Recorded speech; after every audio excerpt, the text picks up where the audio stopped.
sejahtera untuk kita semua. Yang terhormat Bapak Kepala SMK Negeri 1 Tegalkan, yang kami hormati Bapak Anton Setiawan Eskom sebagai narasumber kita pada hari ini, serta Bapak Ibu Guru yang telah hadir dalam acara ini.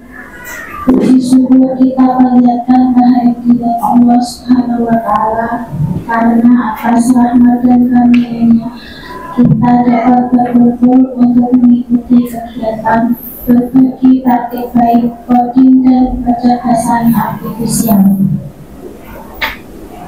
Marilah kita buka acara ini dengan membaca basmalah bersama-sama. Bismillahirrahmanirrahim.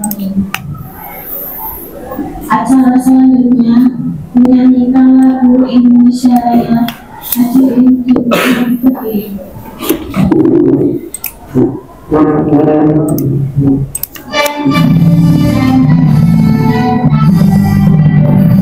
Indonesia tanah airku, tanah tumpah darahku. Di sanalah aku berdiri, jadi pandu ibuku. Indonesia kebangsaanku, bangsa dan tanah airku. Marilah kita berseru, Indonesia bersatu. Hiduplah tanahku, hiduplah negeriku, bangsaku, rakyatku semuanya. Bangunlah jiwanya, bangunlah badannya untuk Indonesia Raya. Indonesia Raya, merdeka, merdeka, tanahku, negeriku yang ku cinta. Indonesia Raya, merdeka, merdeka, hiduplah Indonesia Raya.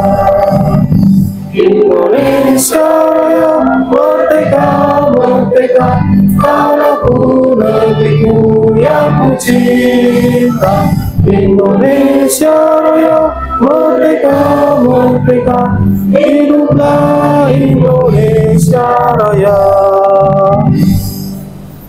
Hadirin dipersilakan untuk kembali.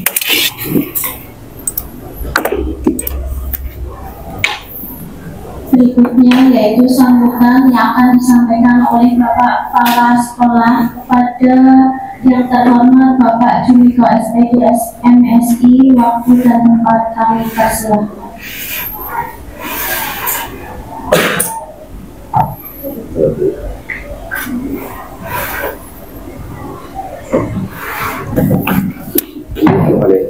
Iya Pak. Oke. Bismillahirrahmanirrahim. Assalamualaikum warahmatullahi wabarakatuh. Waalaikumsalam warahmatullahi wabarakatuh. Ya, saya hormati Pak Anton yang tadinya akan mendisiplinasikan kegiatan diklat KKA. Ya, saya hormati Bapak Ibu, Guru Mapol KKA yang hadir.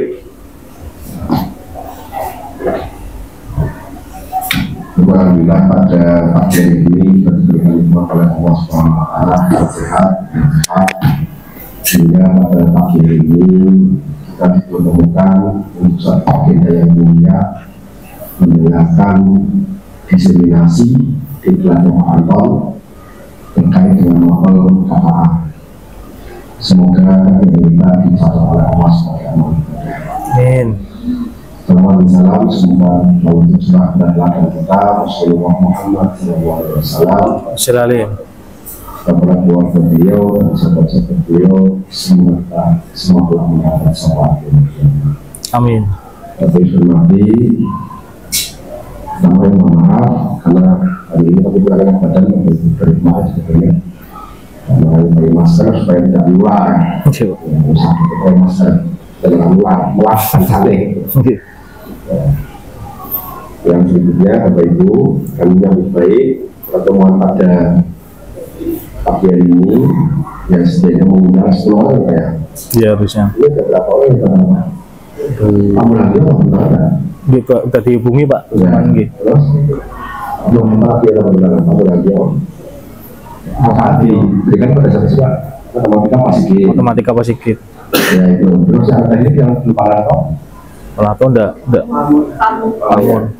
ya. Coba Pak, mulai jawab berdua. Oke Pak, di depan Pak. Bapak Ibu, KKA ini mapel baru di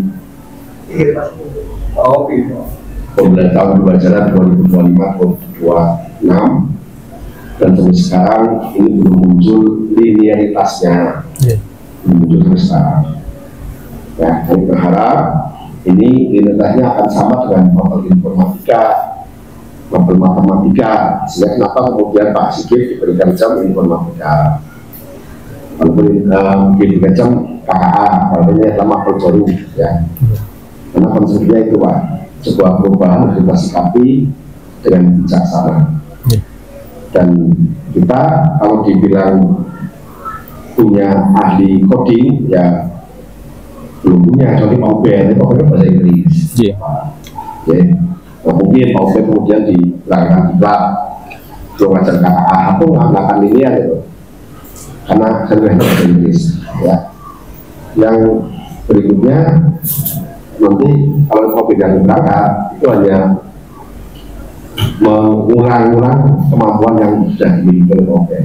Ya, maka nanti kita rekomendasikan untuk kuliah informatika yang berangkat. Dan ini beriringan dengan diklat learning yang diikuti oleh Pak Heri Dwi, kemudian Bu Tiara, Bu Irma sama Pak Henry. Nah, ini beriringan karena dua pendekatan itu dan mapel ini merupakan muncul di kurikulum sekarang. Ya, kami masih menunggu linearitasnya, tapi soal lihat Pak sedikit ya, terus awal Pak lihat ya belum muncul sampai sekarang aja, kemarin juga belum muncul linearitasnya. Ya. Yang berikutnya Bapak Ibu, mohon hati-hati diikuti dengan baik ya. Nanti akan menularkan diklat yang sudah diikuti. Dan harapan kami pembelajaran KKA ini untuk SMK baru akan seragam. Jangan sampai materi yang diberikan oleh Pak Sigit dengan Pak Anton berbeda, karena Pak Sigit tidak menguasai seperti tidak memberikan, tidak boleh. Ya, misalkan begitu, harus diberikan sesuai dengan CP-nya. Ya, bagaimana kalau tidak menguasai? Lah, fungsinya designasi seperti ini Pak, fungsi designasi seperti ini. Kita menyamakan resepsi juga pembelajaran nanti di kelas itu tidak ada masalah ya. Ini kita monggo diikuti dengan baik dan mohon maaf kami tidak bisa mendampingi sampai selesai Pak Anton. Siapa? Ya, saya ini nggak benar Pak. Makasih Pak. Karena semalam juga tidak bisa tidur. Yang hujan deras Pak, ya hujan deras jam 10 malam itu jam 2 Pak. Jadi itu saya belum bisa itu setengah 3, jam 4 itu tanya mana. Mohon maaf Bapak Ibu, kami tidak mendampingi dan ini juga ada rapat tim pembangunan yang mengundang komite panitia tim pembangunan Revit. Ini hari ini juga karena ada temuan dari Polines terkait dengan pendampingan Revit. Maka kami kumpulkan teman-teman tim dan harus kami eksekusi distribusikan ke tim ya, supaya pada saat nanti selesai bangunan tidak ada masalah. Jadi Bapak Ibu ya, karena tupoksi kita ya biasanya walaupun meriah mantap ya, kalau saya gitu Pak. Ini mungkin berat dulu, apa besok bisa berangkat. Soalnya itu juga Pak. Masih. Saya tak suruh ini. Tempat saya akhirnya belakangnya pagi kan saya lagi. Ya, ini memang itu sudah kewajiban kami. Ya. Sepanjang masih bisa bernafas, masih bisa melangkah ya, bukan halangan untuk kita melaksanakan tugas. Ini. Tapi jangan sebelum waktu. Jo, waktu sekolah masih memenuhi. Kalau saya kan bebas politik Mas. Kayaknya ini sebenarnya berpolitik ada apa atau suruh belikan obat, karena saya lupa nggak bawa obat. Ya, saya lupa nggak bawa obat, belum belikan obat di apotek. Mereka itu Bapak Ibu. Terima kasih. Assalamualaikum warahmatullahi wabarakatuh. Waalaikumsalam warahmatullahi wabarakatuh. Terima kasih kepada Bapak Kepala Sekolah atas sambutan dan arahan yang telah diberikan. hadirin sekalian, tibalah kita pada acara ini, yaitu kegiatan praktik baik coding dan kecerdasan artifisial kepada Bapak Anton Setiawan Eskom. Waktu dan tempat kami persilahkan. Silakan Pak. Terima kasih Pak. Oke. Ya. Assalamualaikum warahmatullahi wabarakatuh. Saya hormati Bapak Kepala SMK Negeri 1 Petarukan, Pak Sumiko SPD MSI. Yang saya hormati Bapak Ibu Guru, tamu undangan, terutama guru TIK ya, dan guru KKA. Pertama-tama marilah kita panjatkan puji syukur atas kehadiran Allah Subhanahu wa taala yang telah melimpahkan rahmat dan karunia-Nya kepada kita semua sehingga kita bisa berkumpul di pagi yang cerah ini tanpa kurang suatu apapun. Salawat serta salam senantiasa kita curahkan kepada junjungan Nabi besar Nabi Agung Muhammad SAW. Semoga kita semua muslim mendapatkan syafaatnya beliau di yaumul akhir nanti. Amin ya rabbal alamin. Baik, pada kesempatan kali ini saya mungkin akan berbagi praktik baik ya, pengalaman saya selama mengikuti pelatihan KKA, di mana saya ambil judul di sini berbagai praktik baik pemahaman tentang coding dan kecerdasan artifisial. Nah, di sini ada urgensi pendidikannya, yaitu dari peningkatan kualitas sumber daya manusia, yaitu pendidikan yang baik menghasilkan individu yang terampil dan kompeten. Kemudian pertumbuhan ekonomi, itu ada investasi dalam pendidikan berkontribusi pada pertumbuhan ekonomi jangka panjang.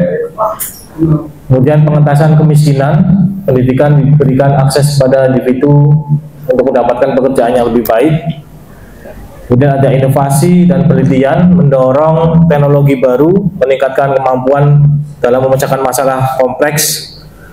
Kemudian berkelanjutan lingkungan, yaitu membantu memahami isu berkelanjutan, mendorong perilaku bertanggung jawab terhadap lingkungan. Kemudian adaptif terhadap perubahan, yaitu membantu beradaptasi pada perubahan teknologi dan pasar kerja. Nah, berikutnya ada prediksi tentang perkembangan AI ya, dari tahun 2004 ya mulai dikenalkan.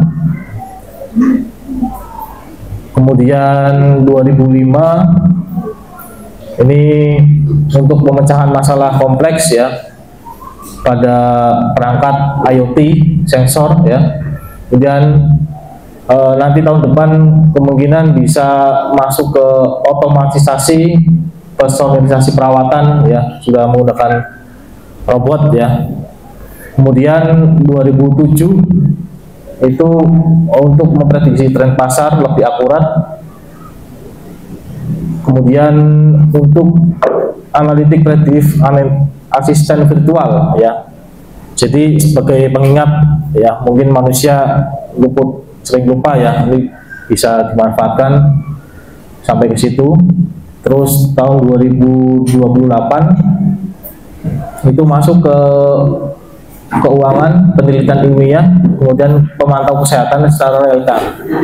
Jadi masuk ke dunia kesehatan juga. Kemudian puncak-puncaknya yaitu tahun 2029 sampai 30. Di sini nanti AI di perangkat IoT meningkat dari analisis data, kemudian mengambil keputusan yang lebih cepat lagi, kemudian otomatisasi sektor baru seperti dari pertanian dan energi ya. Kemudian ada inovasi yang lebih cepat dan efisien lagi. Nah, puncaknya di tahun 2030 ya. Mungkin disebutnya Indonesia Emas ya. Nah, di sini ada elemen pembelajaran untuk KKA.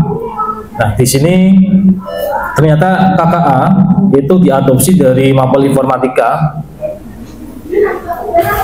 yaitu di elemen yang BK ya, atau berpikir komputasional. yang banyak mengajarkan logika, abstraksi, dekomposisi, representasi data, reasoning, dan algorithmic thinking yang menjadi dasar AI dan coding. Kemudian satu elemen lagi yaitu coding telah diajarkan baik dengan metode plugged dan unplugged ya. Di pembelajaran menggunakan bahasa block program Scratch dan Blockly pada fase D ya. Ini dari SD ya, dari SD. Kemudian dikembangkan lagi di bahasa pemrograman ya, seperti Python, C, Pascal pada fase E dan F yang di SMA ya atau SMK. Nah, di fase D ya, yaitu memperkenalkan konsep coding seperti tipe data, variabel, percabangan, perulangan, fungsi, dan prosedural. Kemudian fase E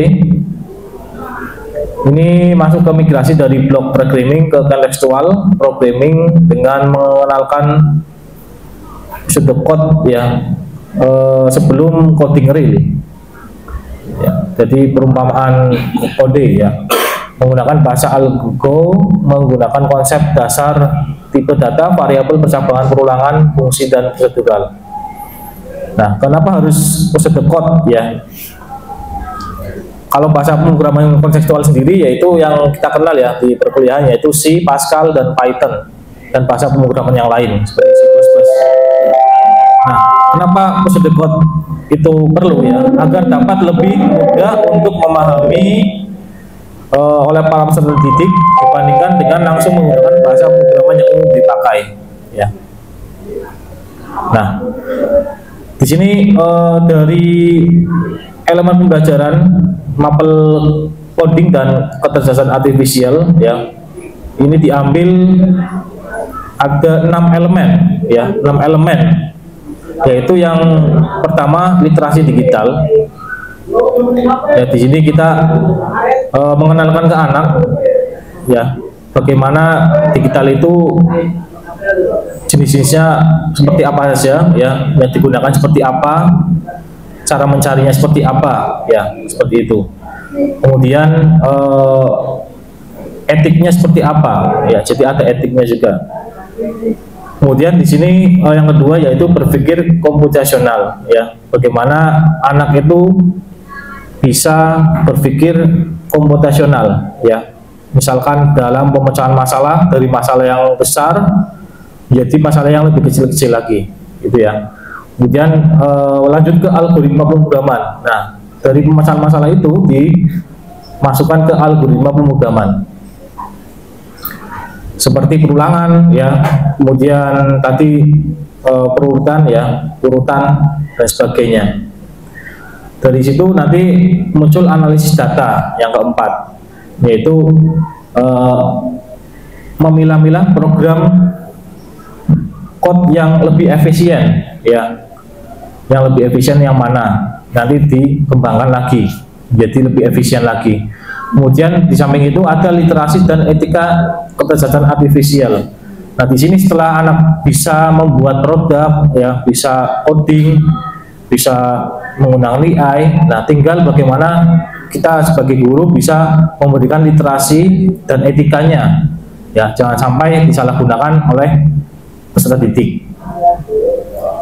Kemudian terakhir yaitu pemanfaatan dan pengembangan kecerdasan artifisial. Nah, setelah anak bisa mengenal literasi dan etika yang baik seperti apa ketika menggunakan medsos ya, AI, nah nanti tinggal dikembangkan supaya lebih bermanfaat lagi. Untuk progresnya mungkin elemennya seperti itu ya, ada 6 di SMK ya atau SMA. Nah, di sini ada perbandingan dari SD sampai SMK ya. Di sini informatika sudah masuk juga ya, di informatikanya di SD. Kemudian dibandingkan dengan coding dan kecerdasan artifisial. Ya, ini saling berkaitan ya.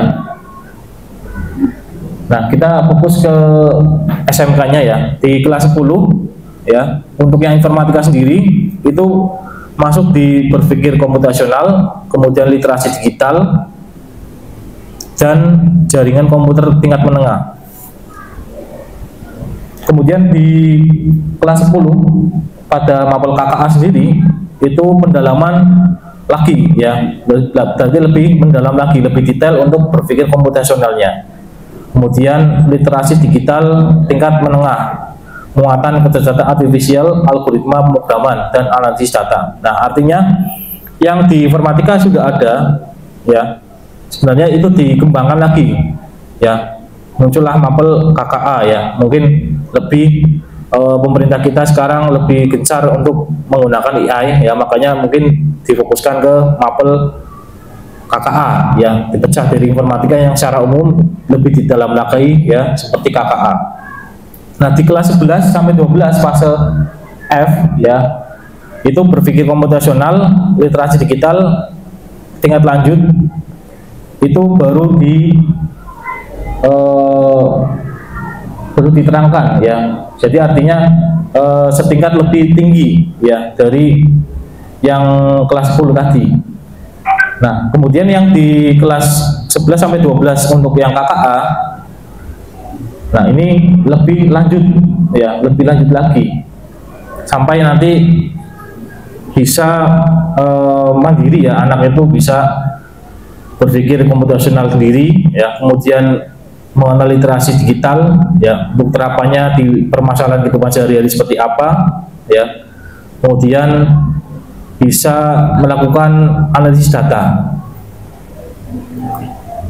Nah, kemudian ada coding ya. Pernah dengar Bapak Ibu istilah coding? Pernah ya Bapak Ibu ya? Ya, coding itu mungkin kalau orang awam itu ini ya, suatu pemrograman ya, yang kita harus dari awal ngetik gitu ya, satu persatu sampai outputnya seperti apa jadinya. Nah, sebenarnya coding ini di KKA itu nggak harus seperti itu ya, itu lebih simpel lagi sebenarnya. Makanya dibagi menjadi tiga metode ya coding, yaitu internet based ya, yaitu coding yang menggunakan base internet ya. Kemudian ada plugged ya, coding plugged. Kemudian ada blogging unplugged. Nah, di sini kita akan jelaskan untuk internet. Oh, ini dulu ya, coding dulu ya. Coding dulu untuk pengertian secara umum, yaitu praktik pemrograman perangkat komputasi dengan melibatkan kemampuan berpikir komputasional dan algoritma secara tadi, yang tiga tadi. Ada internet based, kemudian plugged dan unplugged. Nah, di sini yang pertama ada coding internet based ya, artinya coding yang berbasis internet. Praktik pemrograman dilakukan menggunakan alat dan platform secara online. Jadi tanpanya ada internet, coding ini tidak bisa berjalan ya. Jadi kalau di perkotaan masih bisa, mungkin kalau di pedalaman yang belum sampai internet jaringan itu ada, itu susah ya. Contohnya di sini menggunakan website seperti Blocky, Stack ya, dan Code.org dan lain-lain. Nah, berikutnya ada coding plugged. Nah, coding plugged berarti melakukan praktik pemrograman dengan menggunakan perangkat elektronik yang tersambung seperti laptop, komputer, dan tablet ya. Nah, di sini sebenarnya tidak mesti harus internet. Kita bisa menggunakan program secara offline ya. Kemudian ada alat peraganya.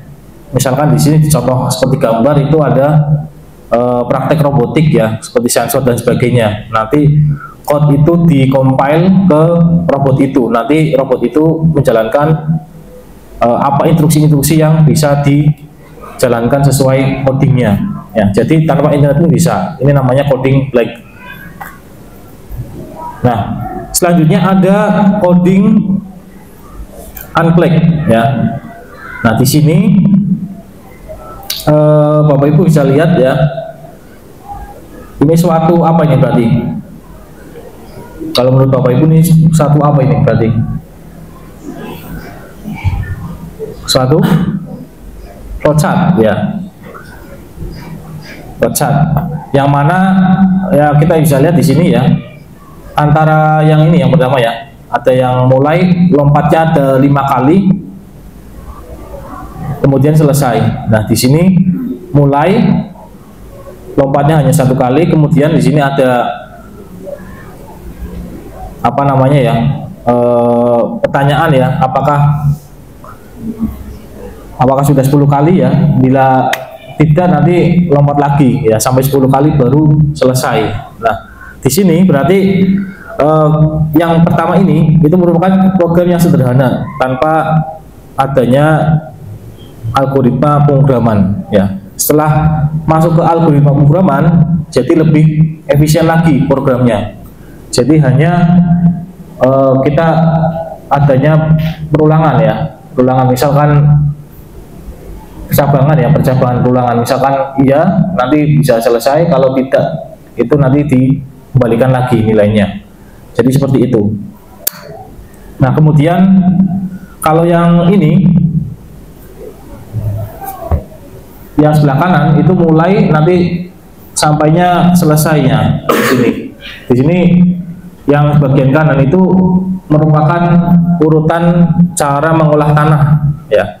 Nah ini artinya unplugged itu yang tanpa internet sama sekali ya. Misalkan para petani misalkan mengolah tanah itu sebenarnya sudah melakukan coding unplugged tapi tidak disadari ya, karena misalkan ada suatu urutan kemudian perulangan maka itu dikatakan sebuah coding sebenarnya, tapi yang coding unplugged. Nah misalkan tanah bisa dilihat di sini ada mulai siapan tanah, kemudian siapan pupuk, lalu campur tanah dan pupuk dengan perbandingan 3:1, kemudian aduk hingga merata, kemudian jika tidak merata diaduk lagi ya sampai sudah merata. Kalau bila sudah merata nanti campuran tanah tersebut siap digunakan. Nah itu sebenarnya sudah coding. Kalau misalkan dari aktivitas apapun ya, kalau digambarkan seperti ini sebenarnya sudah coding, cuman unplugged. Nah misalkan di luar ini, misalkan kita di rumah membuat mie rebus, itu sama sebenarnya. Bila misalkan airnya tidak matang, nah maka harus diulang lagi airnya biar matang kayak gitu. Jadi harus urutan prosedural ya namanya. Itu sebenarnya unplugged. Jadi aktivitas apapun itu ya. Nah seterusnya ya, coding unplugged juga belajar konsep ya tanpa menggunakan alat elektronik sama sekali. Metode ini mengajarkan logika ya, algoritma dan berpikir komputasional melalui aktivitas fisik, yaitu bisa permainan atau diskusi ya. Ini tanpa internet sama sekali ya, unplugged. Kemudian permainan yang seperti ini juga yang dulu kita mainkan di zaman dulu ya, mungkin sekarang mungkin tidak ada ya, yang apa namanya nih Bapak Ibu, permainan apa ini? Oglong. Iya. Nah di oglong ini sebenarnya tidak ada aturan baku ya Bapak Ibu ya. Berarti intinya aturannya satu kotak satu kaki ya, seperti itu. Satu kotak satu kaki. Kalau misalkan satu kotak dua kaki, nah itu akan gagal. Nah itu artinya sama. Nah ini dari urutan yang pertama ya, oglong ini ya, dari 1 sampai nanti 9 itu harus satu kaki aturannya. Nah bagaimana cara misalkan dari satu kaki ke 2 kaki? Nah maka harus loncat. Tanpa loncat nggak bisa ya, kakinya geser pun nggak bisa kayak gitu. Ini sebenarnya sudah unplugged juga kalau permainan seperti ini. Misalkan digambarkan pola, berarti misalkan dari 1, 1, 1, 2, 1, 2 kayak gitu. Nanti buat sebuah pemrograman sebenarnya. Nah di unplugged ini mengajarkan prinsip-prinsip yang ditekankan itu adalah dasar pemrograman ya. Dasarnya dulu berpikir komputasional, bagaimana cara memecahkan masalah yang besar jadi bagi yang masalah kecil lagi ya, tanpa perangkat elektronik sekalipun dan internet. Nah yang ditekankan di unplugged ini yaitu adalah instruksi untuk menyelesaikan masalah ya, instruksinya seperti apa. Kemudian bukan hanya tentang mempelajari pemrograman, bahasa pemrograman ya. Bahasa pemrograman itu kalau di Unplugged itu tidak dipakai. Nah, intinya adalah sebuah instruksi atau perintah yang harus dijalankan untuk menyelesaikan masalah. Kayak gitu ya. Nah, kemudian selanjutnya ada pembelajaran coding. Nah, di sini coding itu sendiri masuk di SD ya, sudah ada. Itu menghasilkan seperti alat bantu ya, alat bantu sistematis ya, yang mana alat bantu itu bisa menyusun langkah sistematis logis. Nah, nanti bisa melakukan alat peraga ya, seperti itu. Mungkin belum sampai ke internet ya kalau di SD atau MI.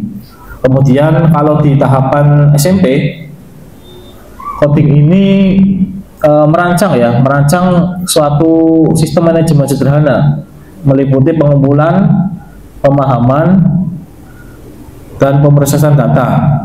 Ya, jadi ada namanya pengumpulan data dulu. Mulai lebih tinggi lagi nih berarti tingkatannya. Kemudian menulis program aplikasi sederhana berbasis simbol. Nah, berarti hanya simbol-simbol saja. Kemudian ini merancang program produk digital secara sederhana. Misalkan program matematika ya, misalkan ada membuat aplikasi bangun datar ya, misalkan ada segitiga ya, ada persegi panjang dan sebagainya. Nanti ditulis rumusnya ya, nah mana di situ itu sudah merancang programnya. Misalkan inputnya apa, inputnya misalkan sisi ya, sisi itu bisa dipakai untuk menyelesaikan masalah luas ya, persegi. Nah itu sampai situ. Jadi programnya hanya seperti itu, belum sampai yang tingkat tinggi lagi.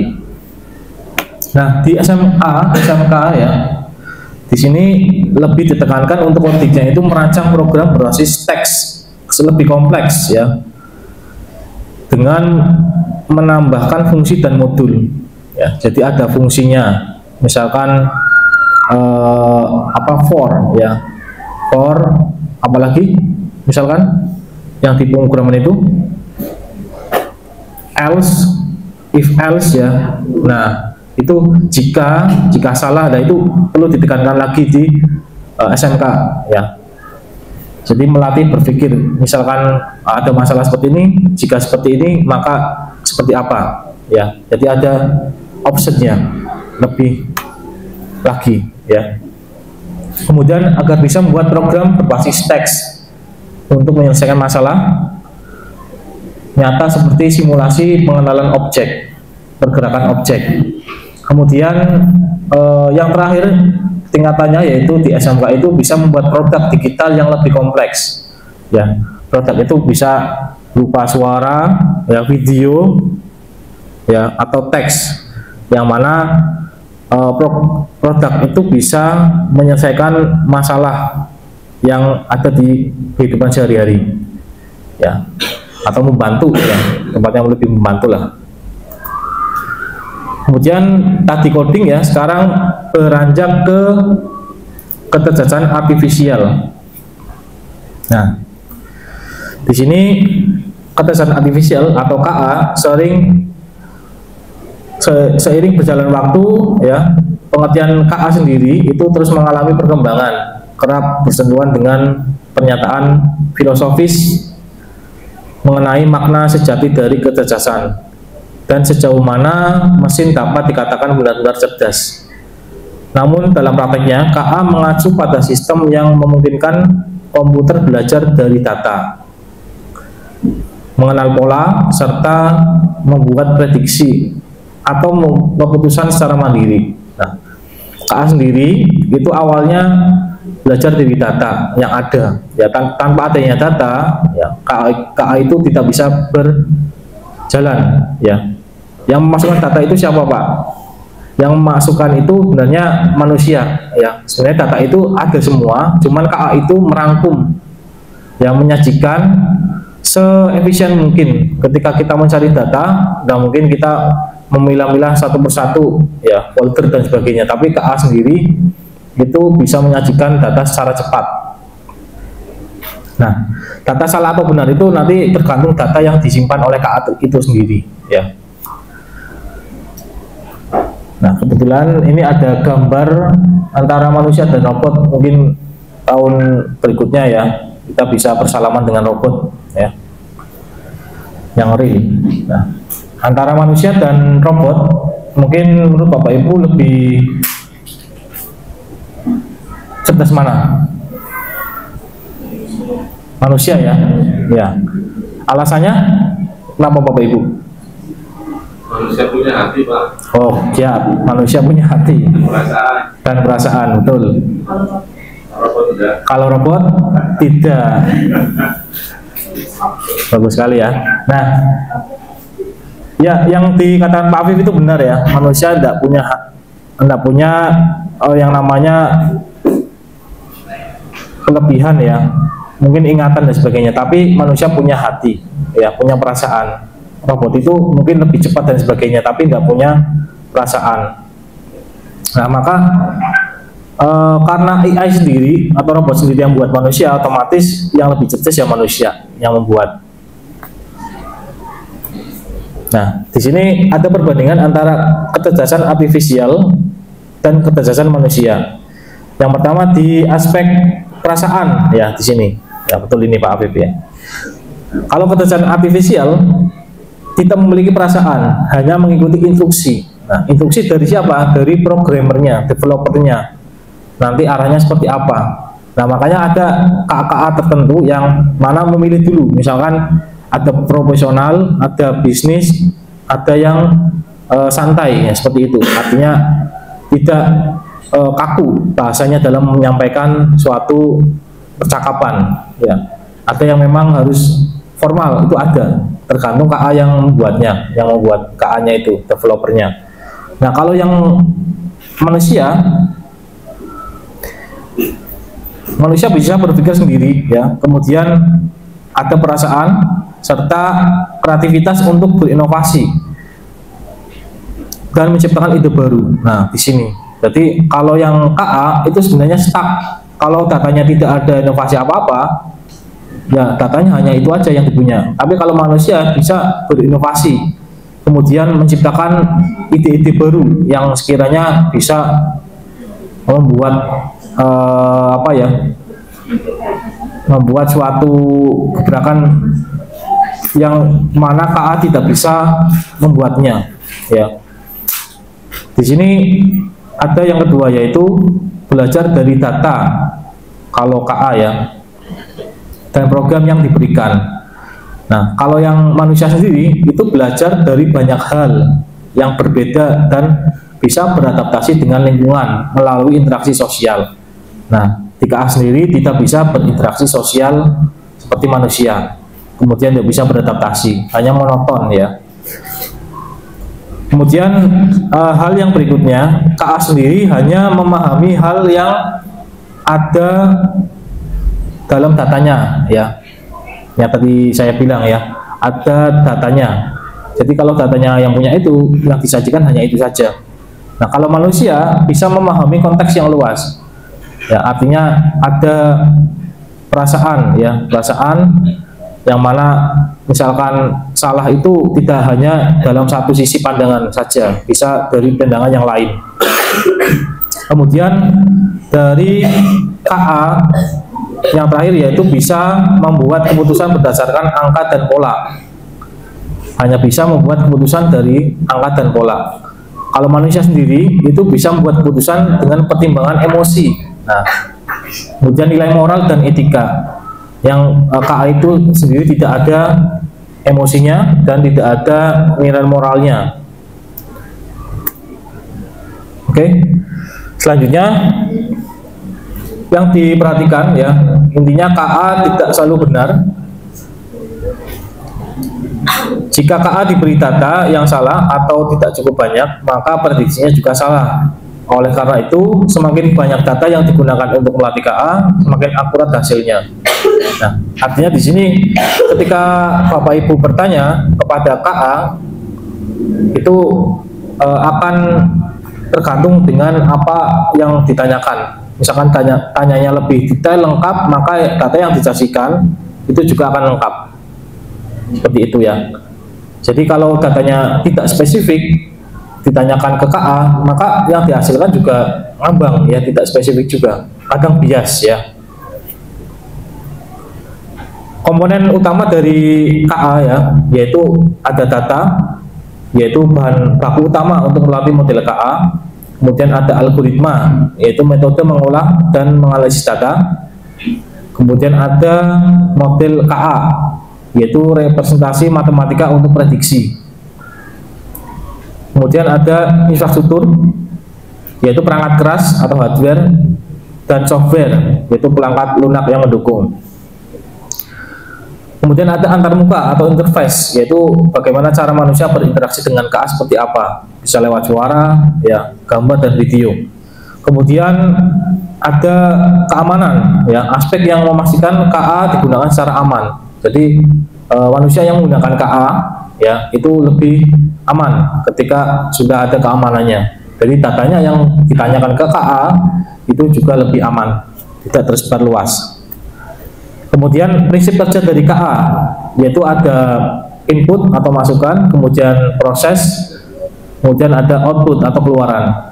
Di mana masukan itu ada data ya, yaitu data itu bisa berupa pertanyaan, berita suara, teks dan gambar. Nah, dari data masukan ini, Bapak Ibu pernah bertanya ke KA dengan menggunakan apa, Bapak Ibu?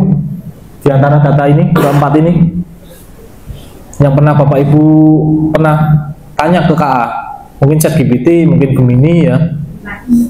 Pertanyaan ya. Perintah suara? Belum. Sudah cerita loh. Halo Google ya. Itu masuk AI enggak? Masuk ya. Tolong ya kan.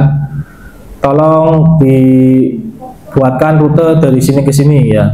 Itu nanti akan menanggapi. Teks biasa ya, teks ya. Gambar belum pernah. Pernah. Sebenarnya lebih gampang itu gambar sih. Kita bisa screenshot masalahnya seperti apa, misalkan soal, nanti kita pastikan ke AI-nya bisa memproses. Misalkan promptnya tolong ya jelaskan gambar seperti ini beserta penjelasannya yang lengkap, nanti akan muncul sendiri. Nah, kemudian dari masukan yang Bapak Ibu masukkan tadi ya, itu akan diproses oleh KA ya, di mana KA sendiri mempunyai algoritma ya.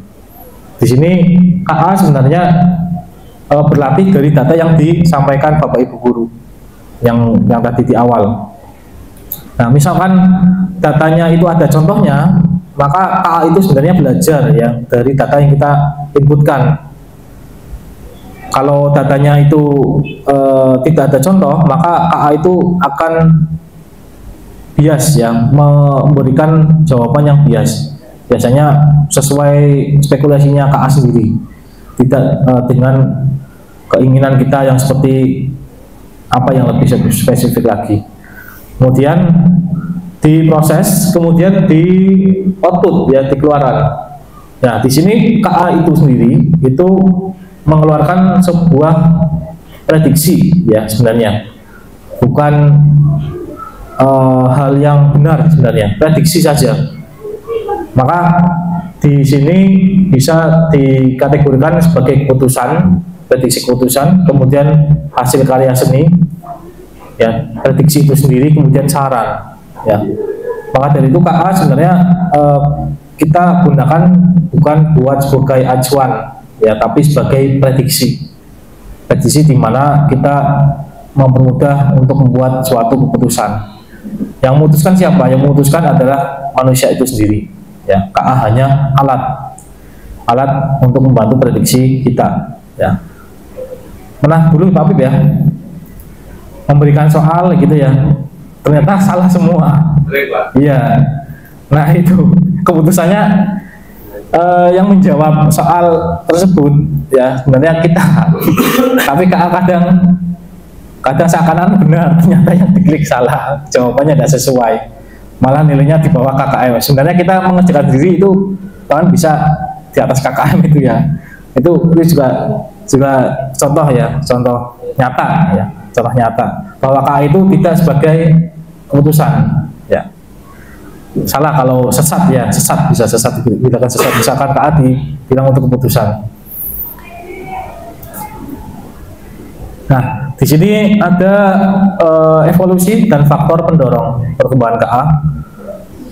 Di sini ada era simbolik ya. KA awal berbasis aturan logika sebenarnya.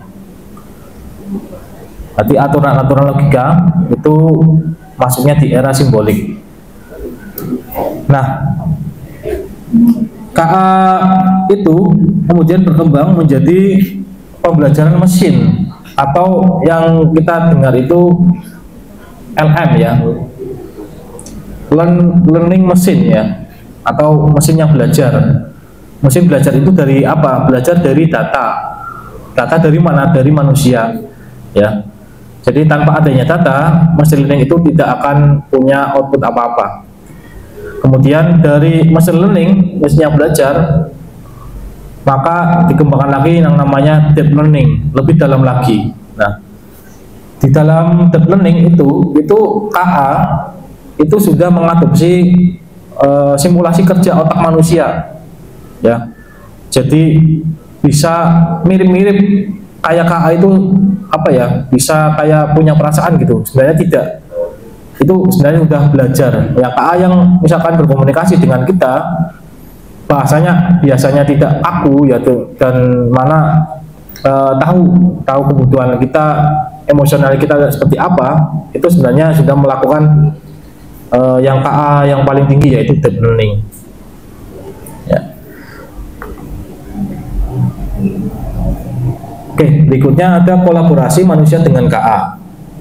Bagaimana cara bertransformasi ya dari KA sendiri untuk membantu manusia di berbagai bidang. Contohnya di desain kreatif ya, KA menghasilkan visualisasi, manusia mempercepat proses desainnya. Kemudian dari penelitian dan analisis data, KA memproses data besar, manusia berfokus pada interpretasinya. Kemudian ada penyantingan tulisan, KA memeriksa tata bahasa, manusia memastikan makna yang tepat. Kemudian dari pemrograman ya, dari KA menulis kode ya, manusia memvalidasi dan optimasi. Nah, kemungkinan nanti prakteknya hari ini mungkin ini ya, yang ini, yang saya akan sampaikan nanti adalah yang ini nanti prakteknya, praktek baiknya, yaitu pemrograman. KA yang menulis kode, kemudian manusia melakukan validasi dan optimasi seperti apa. Nah, kemudian ada mitigasi perubahan iklim. KA menganalisis data iklim, manusia merancang strategi mitigasinya. Kemudian dari kuliner juga ada nih. KA menginovasi resep, manusia menguji dan menyempurnakannya. Nah, otomatis yang kalau yang kuliner otomatis manusia yang mencicipi ya, enak tidaknya. Kemudian dari tata kecantikan ya juga ada. KA mempersonalisasi perawatan, manusia memberikan sentuhan artistik. Kemudian dari otomotif ya, ini sudah tidak ada nih harusnya ya, yaitu KA mendesain kendaraan otonom, manusia memastikan keamanan ya. Jadi sekarang sudah ada mobil tanpa supir ya. Jadi kalau monitoring bisa pakai itu ya, itu lebih mudah SPPD-nya ya Bu.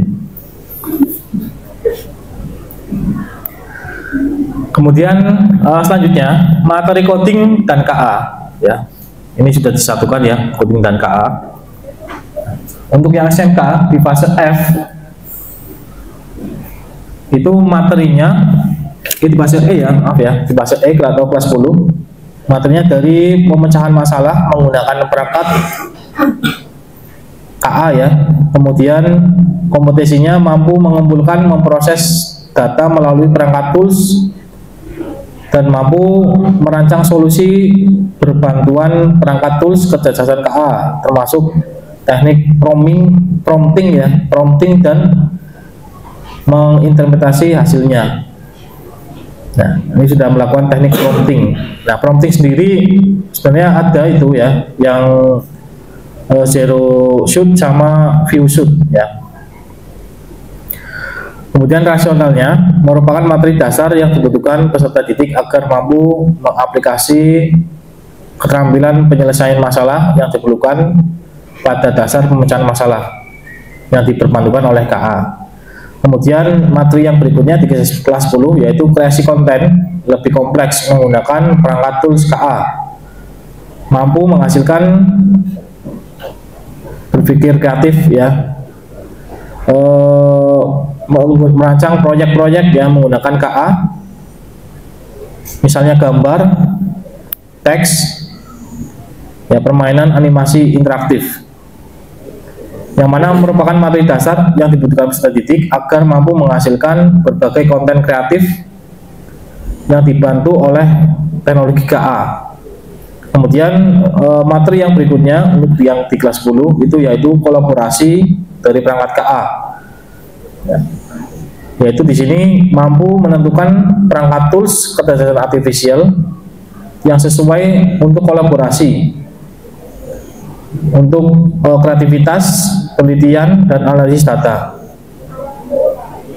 Nah, di sini rasionalnya merupakan materi dasar yang dibutuhkan peserta didik agar mampu mengembangkan pemanfaatan berbagai perangkat tools untuk berkolaborasi sehingga dapat mendukung aktivitas ke depan. Kemudian mengenali unsur pembentukan prompt untuk KA generatif. Pemahaman yang tentang KA ya di sini yang KA generatif, bagaimana prompt digunakan menghasilkan output yang diinginkan, menganalisis dan mengevaluasi hasil yang dihasilkan oleh KA berdasarkan prompt yang diberikan. Ya, artinya anak bisa menganalisis prompt itu bias atau tidak, ya sesuai atau tidak yang diinginkan. Kemudian dari rasional, penyusun prompt merupakan salah satu dasar dalam memanfaatkan KA. Nah, di sini tercapai anak itu bisa memberikan instruksi dengan tepat ya kepada KA dan mendapatkan hasil yang diinginkan. Jadi prompt itu penting ya di KA, karena kalau promptnya salah, KA juga bingung ya, KA juga bingung. Misalkan promptnya itu ayah saya siapa gitu, nah nanti KA-nya kan bingung, ayahnya siapa gitu. Nah itu kan tambang di situ, kurang spesifik. Nah jangan sampai anak-anak yang di kelas 10 ini salah menuliskan prompt. Kemudian pemecahan masalah menggunakan tools KA, misalkan dari solusi-solusi yang ada di pembelajaran yang mapel lain ya, itu bisa diterapkan untuk membantu menyelesaikan masalah. Misalkan tadi ada mapel matematika, anak bisa membuat program matematika. Nah, kemudian untuk yang fase F ya, kemungkinan di SMK ya itu mungkin tidak diteruskan ya, mungkin di SMA ini diperdalam lagi untuk KKA-nya. Nah kalau yang di SMA ya itu diperdalam lagi, kemungkinan mungkin sudah banyak ya, sudah banyak jamnya ya di SMK, maka hanya di kelas 10 KKA-nya mungkin. Nah, selanjutnya ada pembelajaran kecerdasan artifisial. Nah, bagaimana membelajarkan KA di pembelajaran ya, yaitu sampai tahapan kemampuan yang dikuasai peserta didik, yaitu bisa membuat suatu karya yang inovatif ya dengan KA. Nah, ditekankan di pembelajaran SMK ya, yaitu bisa menggunakan teknologi KA dengan kombinasi perintah yang tepat. Kemudian memahami dampak KA terhadap pekerjaan.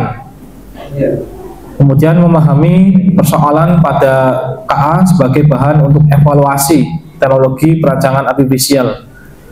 Kemudian membangun model artifisial sederhana. Nah, kemudian membangun aplikasi, mengembangkan aplikasi dengan menggunakan model KA yang sudah ada, ya, seperti library atau API. Selanjutnya strategi pembelajaran. Nah, di sini ada problem atau project based learning yang bisa diterapkan di mapel KKA. Ya, problem atau project based learning yang paling tepat. Nah, di sini melibatkan peserta didik dalam persoalan nyata di bidang umum dan area pemanfaatan khusus. Disesuaikan dengan kebutuhan atau jenjang SMK, disesuaikan dengan konteks jurusan atau peminatan untuk menyelesaikan dengan bantuan teknologi kecerdasan KA. Nah, misalkan di sini yang mengajarkan KA di bidang TKJ, ya, mungkin ada hal yang itu ya sering dipakai. Mungkin di bidang jurusan lain, misalkan boga, ya itu bisa diterapkan untuk membuat resep, ya. Kemudian di bidang mesin, ya, bisa membuat simulasi permesinan. Nah, itu bisa dimanfaatkan sebenarnya. Jadi tidak harus terpaku di materi saja, ya, disesuaikan sama jurusannya, itu lebih bagus lagi. Kemudian di sini ada variasi metode pembelajaran, menggunakan berbagai metode agar peserta didik tidak bosan untuk menerapkan model gamifikasi, ya, permainan, termasuk unblocked yang menduplikasi meniru blok program. Nah, di sini ada gambar 3 poin, ya, yang mana terpaku sama pengalaman belajar. Jadi siswa bisa memahami, ya, yaitu memahami itu mengerti di mana KA itu sangat penting untuk menyelesaikan masalah, ya. Kemudian bisa mengaplikasikan, ya, tapi bisa melakukan suatu praktek, ya, praktek nyata kepada KA tersebut untuk menyelesaikan masalah. Kemudian bisa merefleksikan, ya, artinya bisa memberikan umpan balik, ya, terhadap KA dan perkembangan KA yang dibuatnya, yang mana di sini anak itu bisa mengalami suatu pengalaman pembelajaran yang bagus, ya, yang mengena bahwa KA itu bisa membantu pekerjaan manusia di kehidupan sehari-hari. Oke, sampai di sini ada pertanyaan Bapak Ibu? Pak Sigit atau Pak? Belum. Ya, kalau tidak ada pertanyaan, mungkin saya lanjut, ya. Untuk contoh praktek baiknya, ini saya pembuatan AI, ya, yang mana AI ini bisa membuat aplikasi pembelajaran yang mudah dan menarik, ya. Ini contoh saja. Ini ada satu prompt yang saya pakai, yaitu buatkan aplikasi untuk guru matematika untuk materi menghitung bangun datar dan bangun ruang lengkap dengan source code programnya, memakai Python untuk bahasa pemrogramannya, ya, yang akan dijalankan di Google Colab, ya. Nah, nanti mungkin tugasnya Bapak Ibu semua nanti membuat program aplikasi seperti ini, ya, yang lain di bidang yang lain, ya. Nanti dicoba, nanti seperti apa hasilnya. Nanti kita sama-sama belajar menganalisis plus minusnya seperti apa. Nah, ini sudah saya sematkan di link saya, ya. Bentar.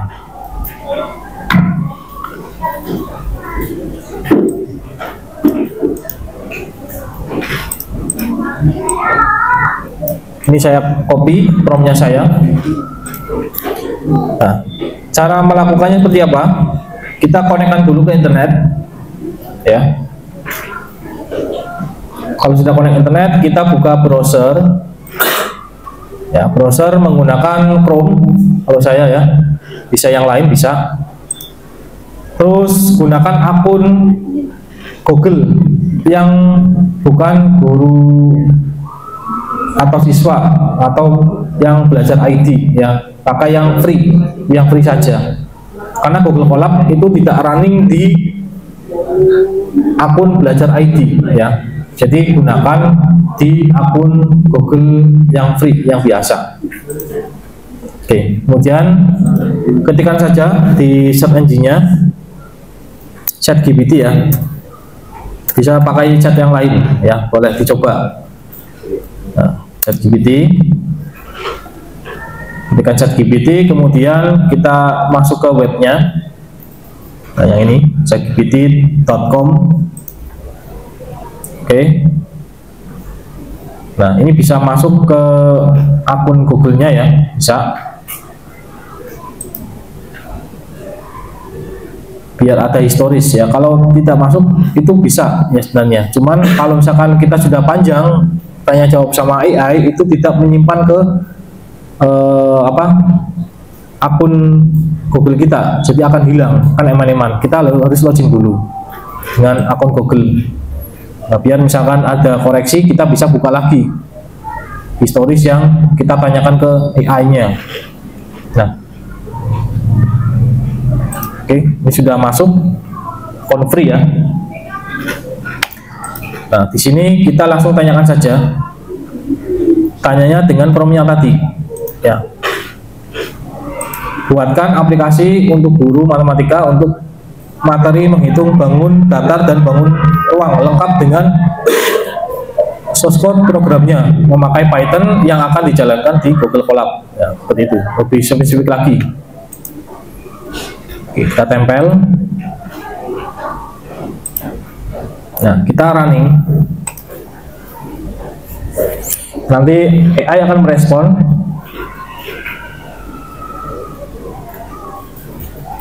Nah, kemudian ditampilkanlah program Python-nya. Nah, di sini di program Python-nya di sini sudah lengkap semua, ya. Ada komentarnya juga, ya, yang kita bisa pahami. Oke, di sini ada fungsinya, fungsi bangun datar seperti ini dengan lengkap dengan rumus-rumusnya, ada luas dan keliling. Kemudian yang fungsi kedua yaitu bangun ruang, ya. Di sini ada kubus, ya, di sini ada volumenya, ada luas permukaannya. Nah, ada rumus-rumusnya juga ini. Kita tanpa perlu repot cari rumus-rumusnya, cara pemrograman seperti apa, ya, itu enggak perlu, ya. Yang perlu itu kita harus memahami alurnya, ya, alurnya seperti apa yang disampaikan ke anak.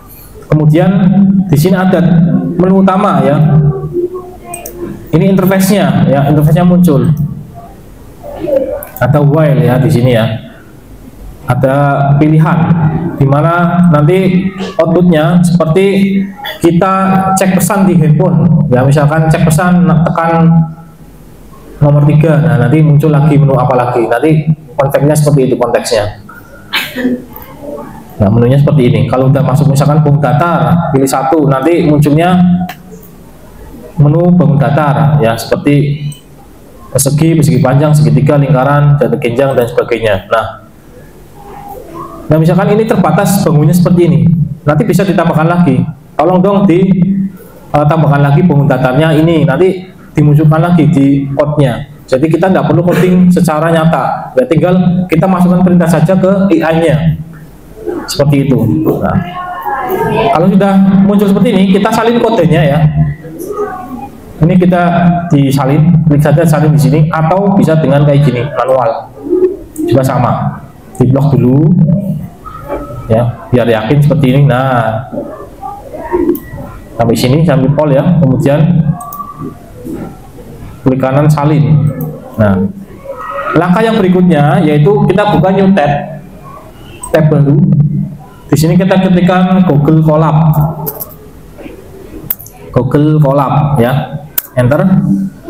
Nah, di sini ada website Google Colabs ya. Kita klik. Oke. Kemudian ini juga harus sama menggunakan akun Google Free ya. Kemudian di sini kita akan pilih Open Colab ya, pilihnya Open Colab. Oke. Buka notebook, di sini berbatu dan sebagainya. Ini kita pilih batal saja ya untuk menutup jendela ini. Nah, nanti muncul seperti ini. Oke, kurang lebih tampilnya seperti ini. Untuk memulai, kita bisa klik kode ya, tambahkan kode di sini. Diklik, kemudian di sini akan muncul kolom di mana prompt itu diletakkan, kode itu ditetapkan, coding itu ditempelkan di sini, dijalankan. Kita bisa klik kanan. Oh, klik kanan nggak bisa ya, berarti paste langsung aja. Ctrl V. Nah, untuk pastenya. Nah, pastikan kodenya tidak ada yang tertinggal ya. Nah, kalau sudah semua tercopy, kita bisa jalankan kodenya yang gambar simbolnya itu play ya, tombol play. Nah, di sini kita tunggu. Nah, kenapa sih pakai Google Colab ya, enggak pakai yang lain?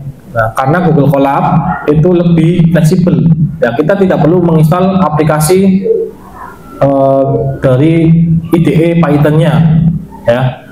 Jadi kita hanya memiliki browser saja sama internet, kita sudah bisa menjalankan code-nya ya, sudah plus. Nah, ini dinamakan yang tadi di awal, berarti maksudnya yang apa ini tadi, coding apa ini, plus base internet base ya, internet base sebenarnya ini menggunakan internet pure. Oke, sudah muncul programnya. Di sini ada bangun data, bangun ruang. Kita disuruh memilih 1 untuk bangun data, 2 untuk bangun ruang, kemudian 0 untuk keluar dari menu itu. Nah, kita pilih menunya misalkan bangun data ya. Ketikkan angka 1, kemudian enter. Nah, muncul nanti menu yang berikutnya. Kita disuruh memilih juga, misalkan persegi ya, kita pilih 1, perseginya dipilih 1, kemudian enter sesuai urutannya nomornya ya. Nah, kemudian otomatis dia meminta sisinya misalkan berapa ini, berapa Pak, misalkan Pak Ajit 10.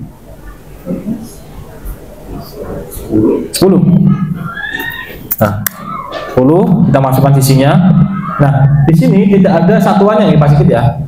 Nah, berarti kita sebenarnya bisa kembangkan itu. Nah, di situ sebenarnya anak itu suruh mengembangkan itu biar ada satuannya juga. Nanti tambahkan saja nanti di promnya nanti dikembangkan. Nah, ini ada satuannya. Berarti bisa senti, bisa meter ya.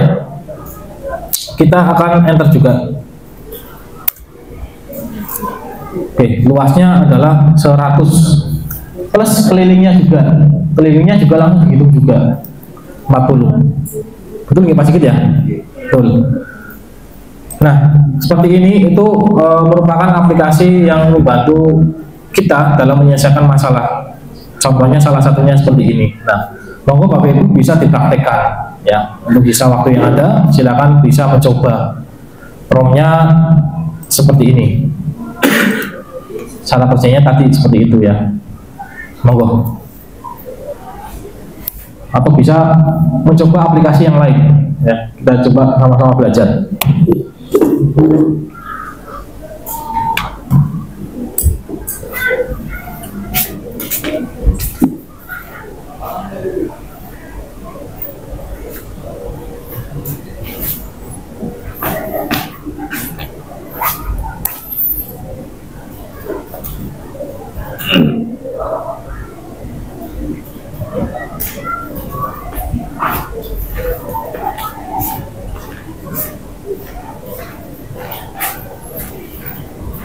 Enggak,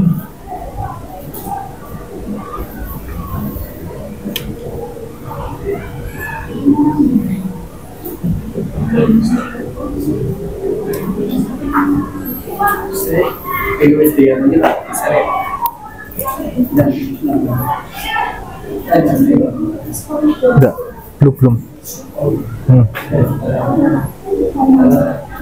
Ini lagi. Nih.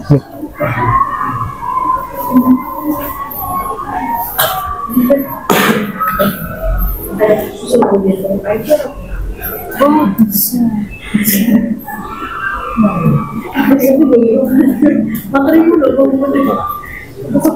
Coba aplikasi yang lain Bapak Ibu. Nah ini Pak Sigit mesti explore nih.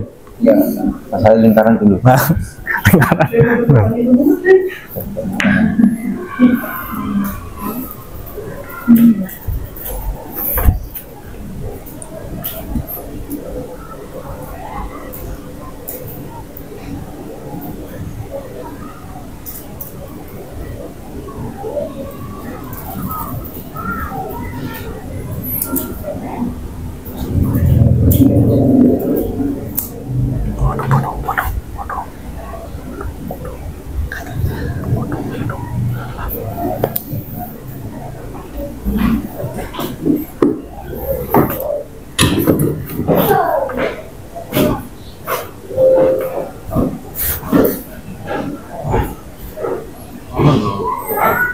Ibu bukan nyetap Bu, bukan nyetap sing kolap ini sih.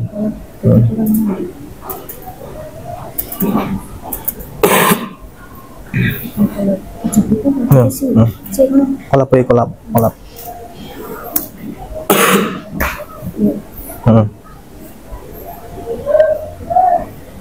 Jadi fatal.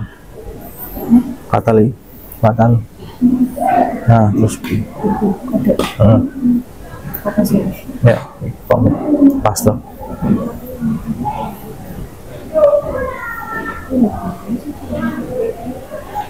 Tinggal pas tuh, Ctrl V.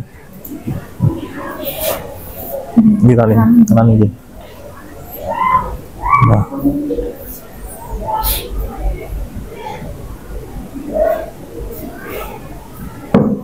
Nah, error ya. Berarti instruksinya kurang jelas ya. Berarti semua bukan kan? Oh, nunggu. Ada error kok Nanti iya Python. Oh iya benar, nggak bisa. Harus Python. Iya. Python. Jadi Bapak Ibu kalau kolab pakainya Python ya.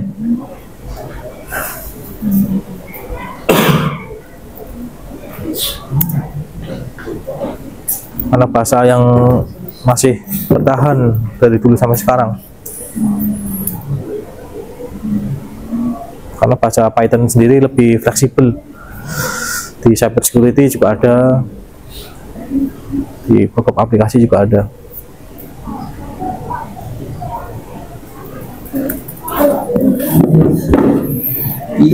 Salah masukkan 6 karena enggak, saya kan tadi harusnya 1 cari-cari dulu. Iya, langsung 6. Oh ini aja, dilangi lagi aja Bu, Pak. Paling lagi. Oh, nah iya. Kan 1 kan. 1. Nah, Oke. Jadi maksudnya kan Iya. Jadi dia akan error ketika ini Pak, ketika di luar data yang disimpan. Ush, ada gambarnya juga Pak.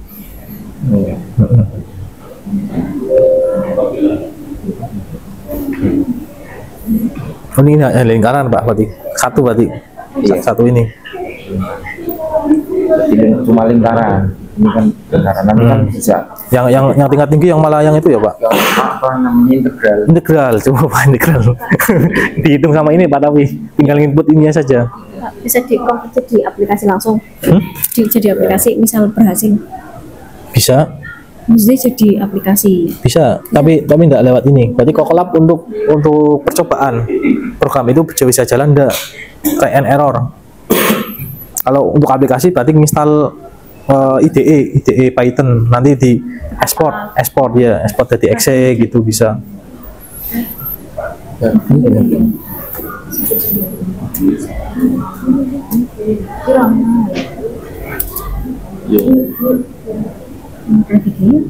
Udah slash. Foto. Bagus bu.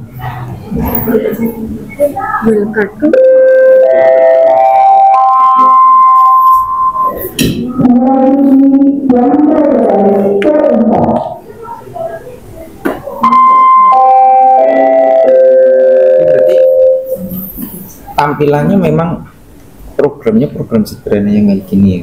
Iya. Yuk, maksudnya belum dengan bentuk apa ya, kayak animasi itu nanti dimasukkan nanti muncul sendiri apa Bisa pak, bisa dikembangkan bisa.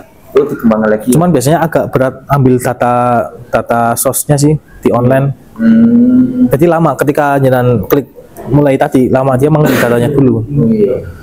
Oh iya, berarti itu kan berarti di promnya itu dikembangkan lagi dengan Betul. Tinggal promnya aja di spesifik. Jangan nanti integral misalkan bisa pak. iya itu berat nih. Tapi ini enteng pak, coba pak. Muncul langsung. Kalau ini apa? Iya.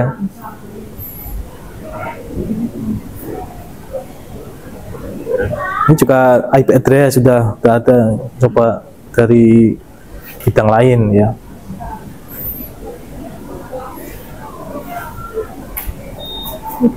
Berapa bu? Play, ini bawah sih. Nah itu lu bawah. Sama seperti saya.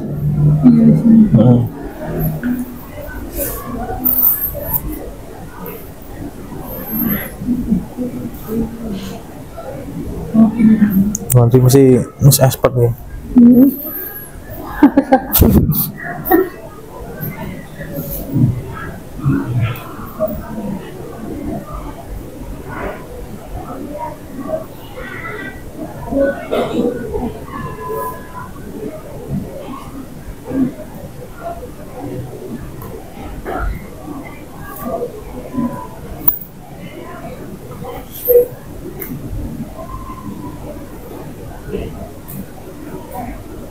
Tunggu teman bu.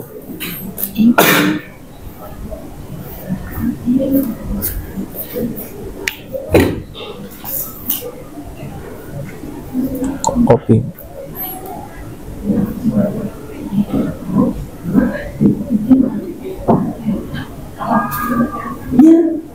Apa tuh bu?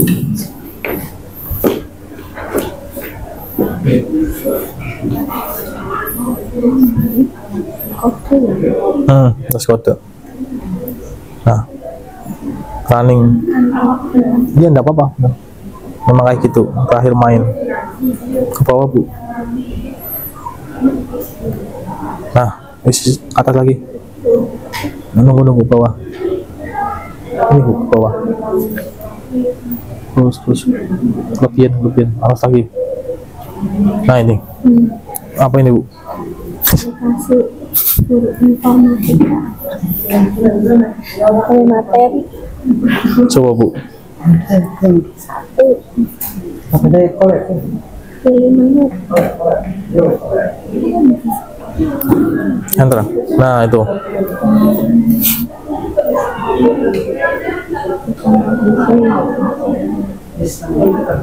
pengantar materinya ada 4 konsep.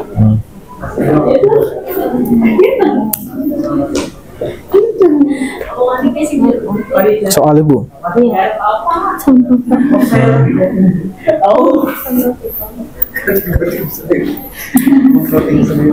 Tadi saya coding SPPT pak. Iya. Coba pak buat aplikasi SPPT pak.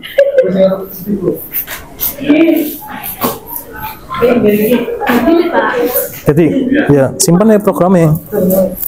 ya kudune kuwi ra sing peton yang orang duwe ra peton. Yang penting programnya disimpan dulu kan tidak ada yang error.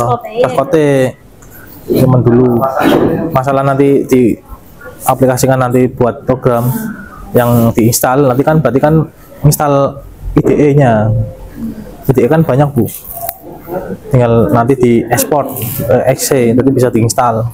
Simpen nanti, simpen Simpan bisa di notepad bisa. enggak simpen di sini nggak ada ya? Bisa. Ini file simpan di drive bisa. Ya simpan. Berarti di collab-nya berarti. Di drive ya. Buatkan saya aplikasi.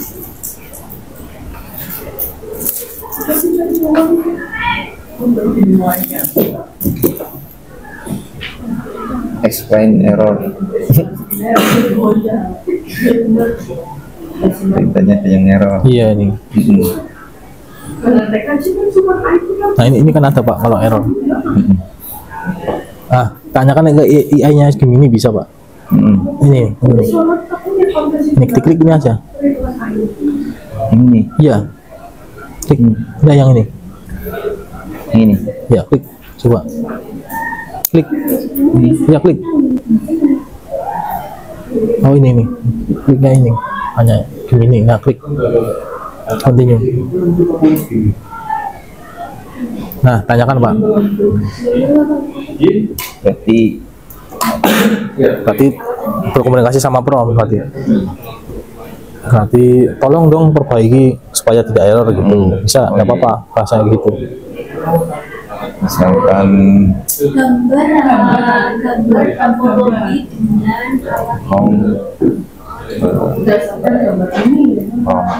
gambar topologi dengan agar bisa berjalan.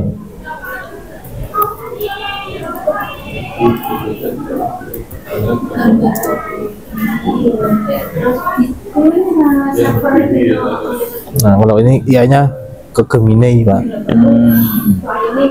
Dia lagi analisis ya. Dia analisis promnya dulu.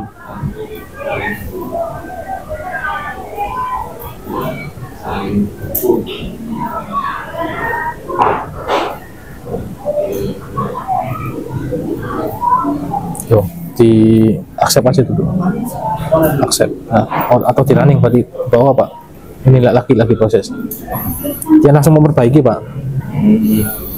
Nah error itu tanpa jangan mengubah itunya.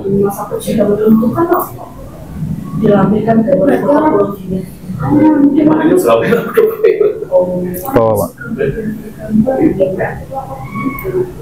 Terus, wish ada animasinya Pak. Iya. Taruh itu sih animasi. Pak, konten ini Pak. Kita bisa menambahkan gambar jawabannya. Bisa. Nah, itu korek bisa. Tadi kamu topologi menampilkan topologi. Dilengkapi topologi Pak. Topologi gitu. Bisa pakai yang gambar cepat, Pak. Grok. AI Grok. Ada lagi. Iya. Iya, lebih cepat. Ini Bu. Kelemahannya ini ya. Iya. Ini Bapak Ibu, nanti ada AI tertentu yang menampilkan gambar itu lama, ya. Termasuk ChatGPT itu kalau menampilkan gambar lama. Nah, saya siasati untuk yang menampilkan gambarnya cepat itu menggunakan AI yang lain alternatifnya. Dia bisa gunakan AI Grok ya, GROK titik IA, AI ya. Nah, Grok ini punya Elon Musk.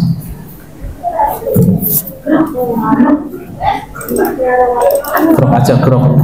Nah, Grok AI.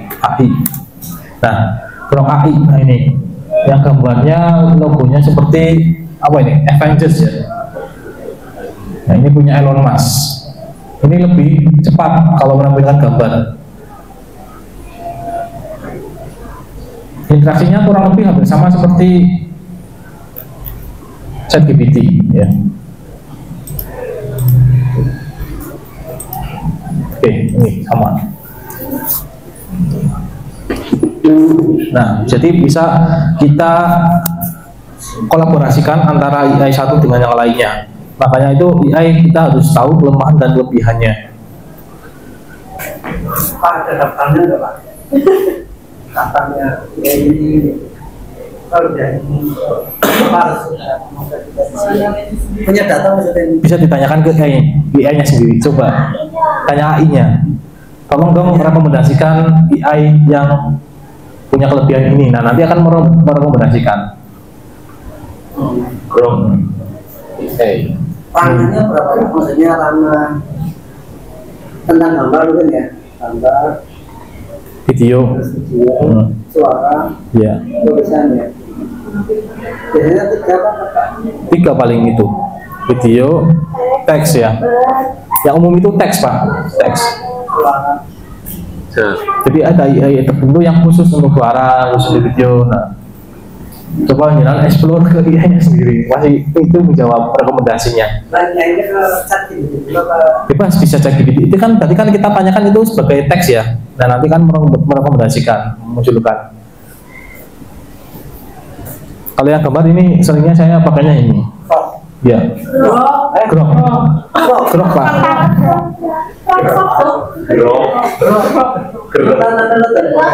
Jadi tenggorokannya grok, Pak. Belum minum. Ya itu. Sudah ya, ada yang jadi Bapak Ibu. Bapak bisa ditampilkan ke depan, Bapak Ibu. Bu Anissa mungkin. Ini Bu, coba Bu. Buat kita praktek baik bersama-sama, Bu. Yang tadi. Monggo Bu ke depan ini bisa dijelaskan ke teman-temannya. Kenapa memilih itu, kemudian kurang lebihnya seperti apa?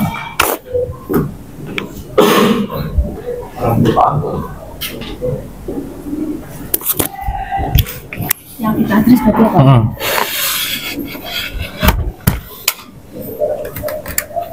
Misalnya Bu, pakai mikrofon. lagi.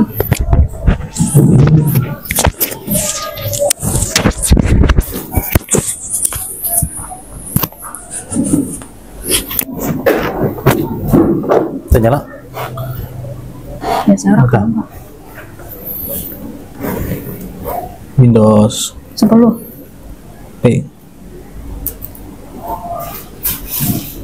Windows Paint ya? Oh, ya.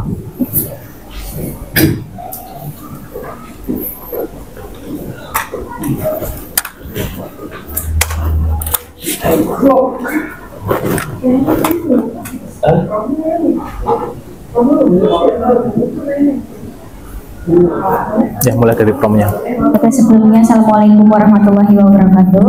Assalamualaikum warahmatullahi wabarakatuh. Sesuai tadi yang diinstruksikan oleh Pak Anton, saya mencoba untuk membuat program melalui ChatGPT, lalu akan saya tampilkan pada Google Colab. Nah, program yang saya buat ini adalah program untuk menghitung IP address versi 4, karena kebetulan saya ngajar IP versi 4 untuk menghitung, dan selama ini saya ngerasa kalau siswa itu masih bingung dalam hal perhitungan, terutama jumlah kliennya berapa, untuk traffic berapa, kemudian subnet masnya berapa, dan lain-lain. Oleh sebab itu saya mencoba membuat dengan prompt seperti ini, buatkan aplikasi untuk guru pemrograman, yakni program menghitung IP address versi 4 memakai bahasa pemrograman Python yang akan dijalankan pada Google Colab. Nah, setelah itu muncullah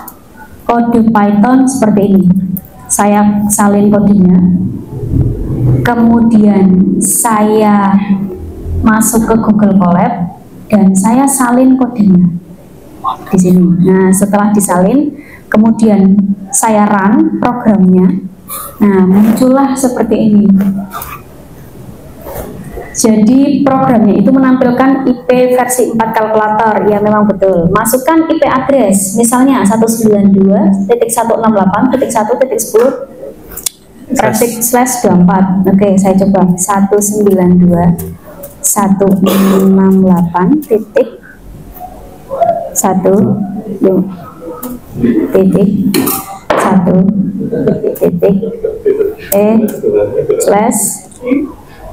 yang 30. Oke, yang enggak ada itunya, kliennya. Kemudian di enter. Nah, di sini muncul. Oh iya. Nah, untuk prefix 30 itu berarti subnet masnya oktet keempat 252, betul. Ini networknya 0 ya. Untuk broadcastnya 3, benar. Host yang bisa digunakan 2, oke. Pertama 1, kedua 2, ya betul. Perhitungannya betul. Jadi prompt yang saya buat ini insya Allah adalah betul untuk menampilkan program yang mana untuk menghitung IP address ya versi 4. Oke. Gitu. Terima kasih. Wassalamualaikum warahmatullahi wabarakatuh. Waalaikumsalam. Tukeran Bapak Ibu.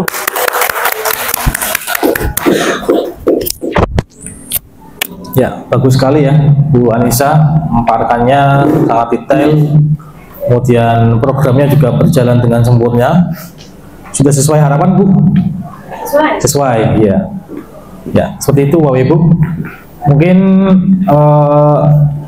ada pertanyaan? Ada Bapak Ibu untuk terkait dengan kita berpraktek baik, terus kita bisa mempraktekkan, mendemonstrasikan program ya di sini diintegrasikan sama Google Colab ya. Nah, sebenarnya bukan Google Colab saja, ada yang banyak yang lain. Cuman yang familiar ya, yang biasa dipakai dan mudah, enteng, servernya besar, nah itu yang kita pilih seperti itu.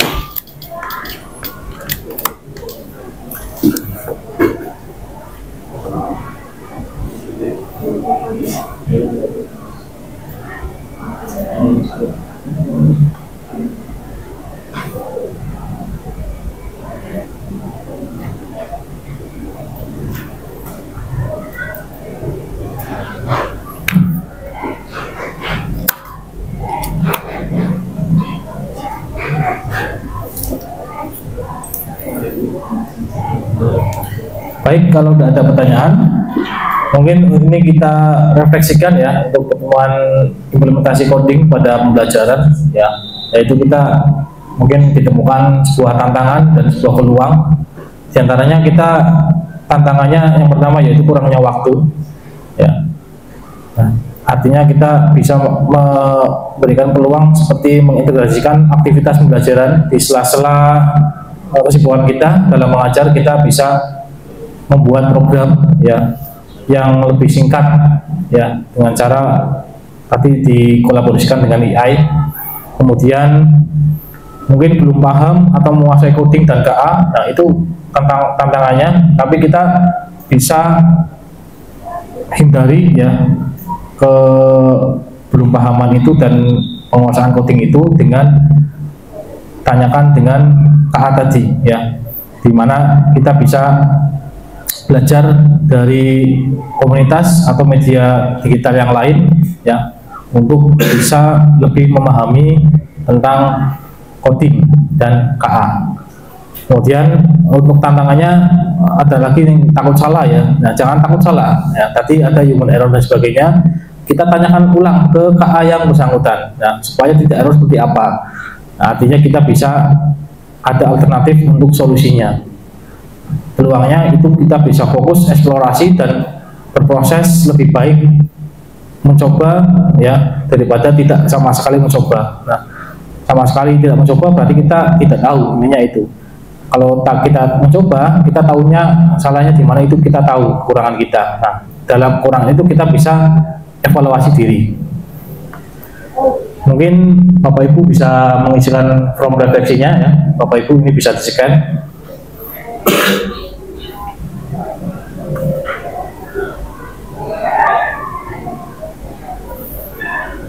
Nah, sudah dapat Bapak Ibu?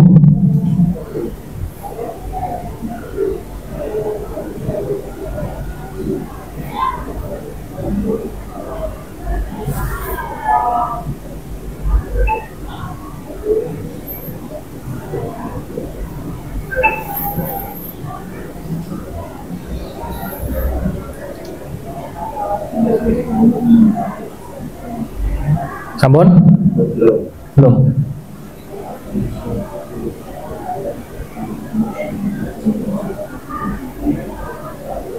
Ya.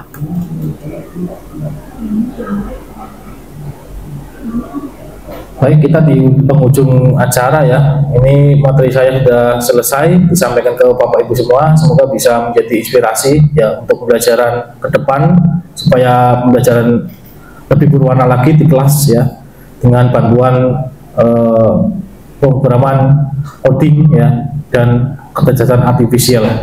Ya, di sini ada peran guru ya sangat penting. Kurikulum hanyalah sebuah resep ya. Seenak apapun ya makanan, jika kokinya tidak mampu masak, maka masakan tidak enak, bahkan melenceng. Koki yang handal dan kreatif akan mampu mengadaptasi ya bahan lokal yang menghasilkan masakan yang enak dan tidak melenceng dari resep. Nah, seperti dijelaskan ya, di sini ada bahan makanan seperti siswa, kemudian kuali ya atau kompor ini seperti universitas atau sekolahan ya dunia pendidikan, di mana dunia pendidikan tersebut itu mempunyai kurikulum yaitu resep dari masakan itu sendiri. Nah, chefnya itu adalah guru ya, guru yang manakala sebagai ujung tombak ya di dunia pendidikan. Mungkin ini ada kata-kata ya, di mana kelas masa depan bukan tentang mengganti guru dengan KA ya. Kelas di masa depan nanti bukan tentang mengganti guru dengan KA, melainkan menguatkan guru dengan KA, seperti itu. Terima kasih, mungkin saya tutup untuk materi saya. Sekian, wassalamualaikum warahmatullahi wabarakatuh.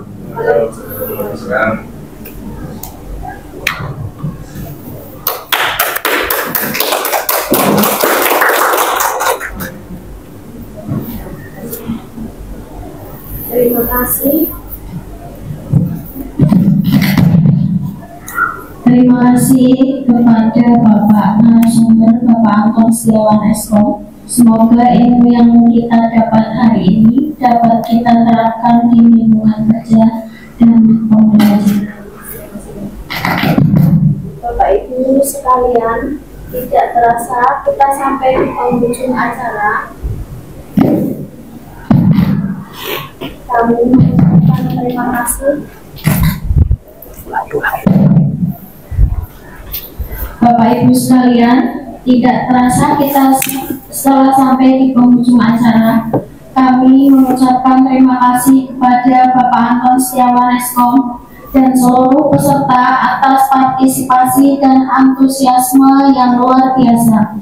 Semoga kegiatan hari ini dapat memberikan bekal berharga dan mendorong kita untuk terus belajar serta berinovasi. Marilah kita tutup acara berbagi praktik baik coding dan kecerdasan artifisial ini dengan membaca hamdalah. Alhamdulillahirobbilalamin. Sekian, wassalamualaikum warahmatullahi wabarakatuh. Waalaikumsalam warahmatullahi wabarakatuh.